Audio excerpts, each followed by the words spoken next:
Hello students, आज हम new NCERT class 9th की मैथ्स की बुक का एक्सरसाइज 11.1 का क्वेश्चन नंबर 4 करेंगे। Question number 4, a conical tent is 10 metre high and the radius of its base is 24 metre. Find first part slant height of the tent, second cost of the canvas required to make the tent if the cost of 1 meter square canvas is ₹70। तो इस question में हमें slant height पूछी है और second part में canvas की cost पूछी है जो इस टेंट को बनाने में काम आएगी और उसकी cost of 1 metre square canvas है ₹70। तो हम पहले क्वेश्चन नंबर 4 के फर्स्ट पार्ट पे ध्यान देते हैं जिसमें हमें स्लांट हाइट के लिए पूछा गया है और हमें क्वेश्चन में गिवन है हाइट। जब हाइट गिवन है तो ये वर्टिकल हाइट हमें गिवन है जो परपेंडिकुलर बनाती है रेडियस पे। तो ये हमारी है 10 मीटर और रेडियस ऑफ द बेस है 24 मीटर। रेडियस जो सेंटर से पास होके सर्कल के किसी पॉइंट को टच करता है, that is this, and this is given 24 metre. तो हमारे पास h और r गिवन है। देखा जाए तो ये पाइथागोरस थ्योरम बन रही है जिसमें ये हाइट है, ये हमारा बेस है और ये हमारी हाइपोटेन्यूज है। तो उसके लिए फॉर्मूला क्या था l के लिए? l is equals to r square plus h square, दोनों को हम जब अंडर रूट में रखते हैं तो स्क्वायर रूट में रखेंगे। r की जगह हम 24 का स्क्वायर लिखेंगे एंड h इज 10, तो 10 का स्क्वायर। 24 का स्क्वायर 576 होता है एंड 10 का स्क्वायर 100, जिसे ऐड करके हमारा आंसर आ रहा है 676। अब ये हमारे पास जो l आया है वो स्क्वायर रूट में है, ये डायरेक्ट आंसर नहीं है। तो पहले हम 676 का स्क्वायर रूट निकालेंगे। अगर आपको स्क्वायर रूट्स याद हों तो आप डायरेक्ट भी आंसर लिख सकते हैं और अगर नहीं तो आप 676 का स्क्वायर रूट निकालेंगे।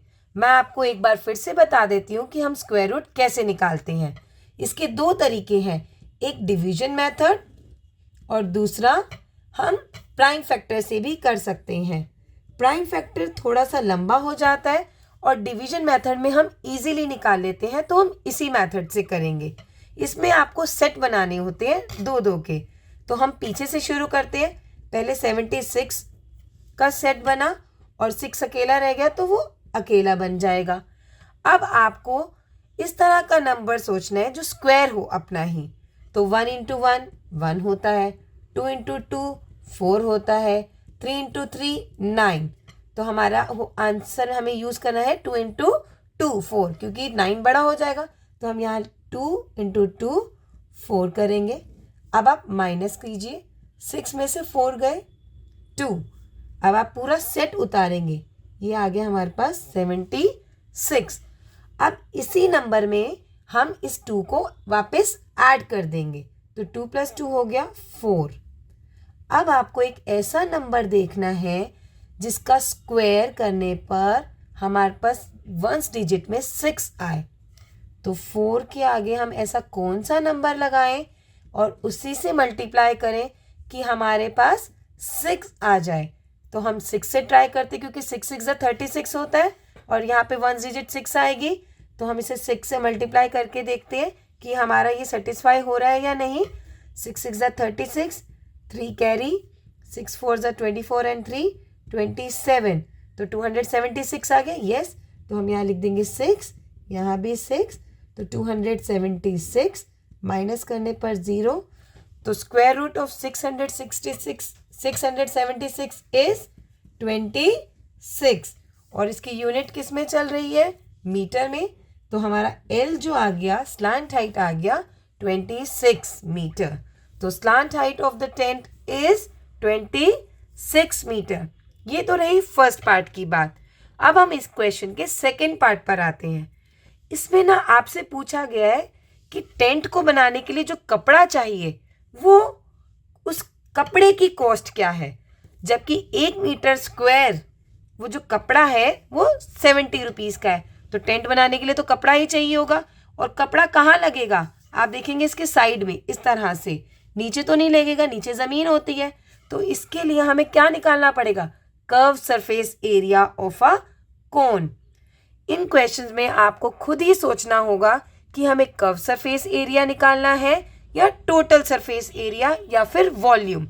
अब वॉल्यूम क्या कब निकालते हैं, जब हमें देखना हो कि वो ठोस वस्तु में कितना सामान आ सकता है या ठोस वस्तु को बनाने में कितना सामान लगा। तो वॉल्यूम तो है भी नहीं, क्योंकि वैसे भी यहाँ पे कॉस्ट 1 मीटर स्क्वायर के हिसाब से पूछी गई है, तो हमसे एरिया ही होगा। अब एरिया में कर्व सरफेस एरिया निकालना है या टोटल सरफेस एरिया, ये आपको सोचना है क्वेश्चन को पढ़कर। और इस क्वेश्चन में जैसा कि हम समझ पा रहे हैं कि टेंट ऊपर से लगेगा, नीचे तो ज़मीन होती है, तो हमें सिर्फ curve surface area of a cone यानी कि टेंट निकालना है। तो कर्व सरफेस एरिया, जिसे हम शॉर्टकट में लिखेंगे, curve surface area of cone is pi r l. Pi में हम 22/7 पुट करेंगे, आर में हम रेडियस 24 पुट करेंगे और एल में हम अभी हमने निकाला था 26 रखेंगे। तो हमारा कर्व सरफेस एरिया ऑफ कोन निकल आएगा, इसकी यूनिट मीटर स्क्वायर। ये तो हो गया area of a curve surface area of a cone, यानी कि टेंट का कितना एरिया है। अब हमें निकालनी है कोस्ट। तो कोस्ट ऑफ कैनवस निकालने के लिए हमें जितना कैनवस रिक्वायर्ड है, that is curve surface area of cone multiplied by rate. वो 1 मीटर स्क्वायर कितने रुपीज़ का था, 70 रुपीज़ का। तो 1 मीटर स्क्वायर जो है हमारा 70 रुपीज़ का, तो यहाँ हम लिखेंगे 70 रुपीज़ कितने हैं, 1 मीटर स्क्वायर। आपको यहाँ पे 5 मीटर स्क्वायर, 2 मीटर स्क्वायर या 3 मीटर स्क्वायर जो भी दे, आपको वो अपॉन में लिखना है। तो यहाँ पे 1 मीटर स्क्वायर क्या है, तो हम नीचे 1 मीटर स्क्वायर लिखेंगे। अब कैनवस रिक्वायर्ड यानी कि हमें कितना टेंट के लिए कपड़ा चाहिए, उसके लिए हमें निकालना था कर्व सरफेस एरिया, जो हमने निकाल लिया। हम यहाँ पर भी सॉल्व कर सकते थे, बट वो हम डबल मेहनत करेंगे। हम इसको ऐसे के ऐसे वैल्यू कैनवस रिक्वायर्ड में लिख देंगे, 22/7 इंटू 24 इंटू 26 मल्टीप्लाइड बाय 70। अब आप देखो ये भी मीटर स्क्वायर में है और ये भी मीटर स्क्वायर में है, तो ये तो कट गया। अब क्योंकि कॉस्ट है वो तो रुपीज़ में ही निकलेगी, 2 यूनिट तो हो नहीं सकती, तो हमारी कॉस्ट रुपीज़ में निकलेगी और ये मीटर स्क्वायर कट गया। अब आप देख रहे हैं 7 से 70 भी कट रहा है, 7 1 जा 7 10 जा 70। तो जो हमारे नंबर्स बचे हैं हम उसे दोबारा लिख कर देखते हैं एक बार। 22 multiplied by 24 multiplied by 26 multiplied by 10। In numbers को जब आप मल्टीप्लाई करेंगे तो आपके पास क्या आ जाएगा, कॉस्ट ऑफ द कैनवस। ये मल्टीप्लाई अगर मैं आपको सारी करके दिखाऊंगी तो it will take a time.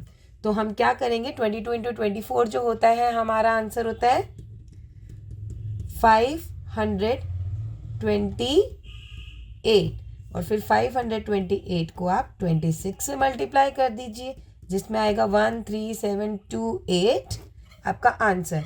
अब हमें इसे 10 से मल्टीप्लाई करना है, तो डायरेक्ट ही हम लिख सकते हैं 13728 और हमारी यूनिट क्या होगी इसमें, रुपीज़, क्योंकि कॉस्ट निकालनी थी। तो cost of the canvas required to make the tent, इस टेंट को बनाने के लिए कितनी कॉस्ट पड़ी हमें, 1,37,280। आई होप मेरा पढ़ाने का तरीका आपको पसंद आया होगा और नेक्स्ट वीडियो देखने के लिए मेरे चैनल को लाइक एंड सब्सक्राइब करें। Thank you so much.